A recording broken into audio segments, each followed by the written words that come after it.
Kumana kugereka koho ku Ugitiri maturine ma Rongai icini kia ubugi ya Kajiado ya Rugongo usiesi wa Rongai Mathias Masaga nethe atwarithia anduthirithi mukana wa thiko mugwanja makoro maigirite o mutwarithia sako-ini na oho kuheo namba na ufandika namba icio ngufie-ini ciao na jaketi-ini ciao cia reflector na oho mutwarithia andike stage ria akuagira niguo kuhe afitha a borithi wira muhuthu wa gukurana atwarithia anduthirithi.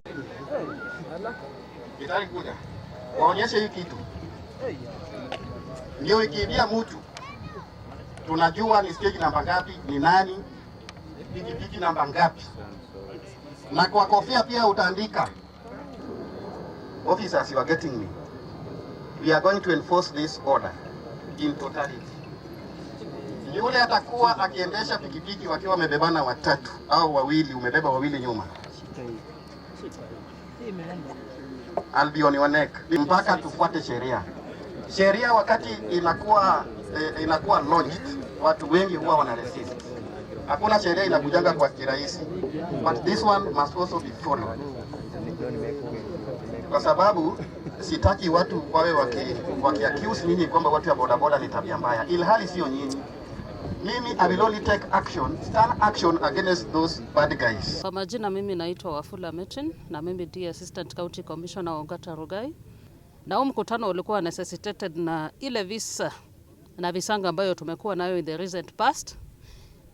Ile incidences yote ya insecurity tumekuwa nayo imekuwa imeperpetuatiwa na vijana ambao wanaendesha pikipiki. Sio necessarily kuwe wale wa bodaboda, lakini all crimes committed zimefanywa na watu wa pikipiki. So tukaona ni vyema tuje tuweze kusemezana ili tuweze kuweka mikakati zetu in place ili tuhakikishe ya kwamba hawa vijana wetu wa bodaboda waweze kutusaidia kufish out wale ambao wanaleta hii maneno ya insecurity katika mji wa Ugachirithia. Miario ya OCS Masaga ikinyitwo baru ni Kevin Obandi murugamiri wa atwarithia anduthirithi goko guothe bururi-ini akiuga ino niyo njira atwarithia othe anduthirithi bururi-ini megukorwo makioya. Okay, kwa majina naitwa Kevin Umbadi, National Executive Chairman, Bodaboda Safety Association of Kenya. Nationally, that's the way to go and that's what we are advocating for. Mambo ya registration, identification ya watu wa bodaboda. Kwa maana pia sisi tumeona jina yetu imeharibiwa sana. Na nimefurahi kwamba vijana wa Rongai wamefurahia hiyo maneno ya OCS. Mimi nilikuwa nangojea kusikia wakikataa. But wamekubali kukuwa registered, wamekubali kukuwa identified. Although kitu ambayo tumeomba tu ni wiki moja ndio waweze kupata zile stakabadhi ambazo bwana OCS anataka. Atwarithia anduthirithi ni mahĩmbĩirie mendekithia ma OCS Masaga makiuga nĩ mekũrehe ũgarũrũku mũnene na kũgacĩrithia ũgitĩri matũũra-inĩ mao. Lakini kulingana na maongeo ya OCS pamoja na security team yake, tuna imani ya kuwa tukiyatekeleza ile mikakati yote ambayo imewekwa, biashara itashika na tutafanya kazi bila wasiwasi. Kile kitu ambacho ningependa kusema ni kuwa wana bodaboda wenzangu ni tuzingatie yale ambayo tumeweka, maana imeitwa covenant. Mimi nitaita NACL declaration.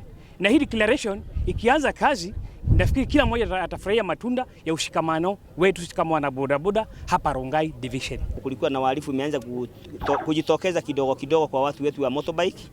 Lakini ile mkutano bila tumekuwa na majadiliano na ile mambo tumeagana tutafuatilia, nafikiri tunaendelea tuishikane pamoja, tushikane wote na ndio tuweze kuendelea vizuri. Hadoine Hajata TV kuma Rongai kaunti ya Kajiado, Victoria kwa geto kahura.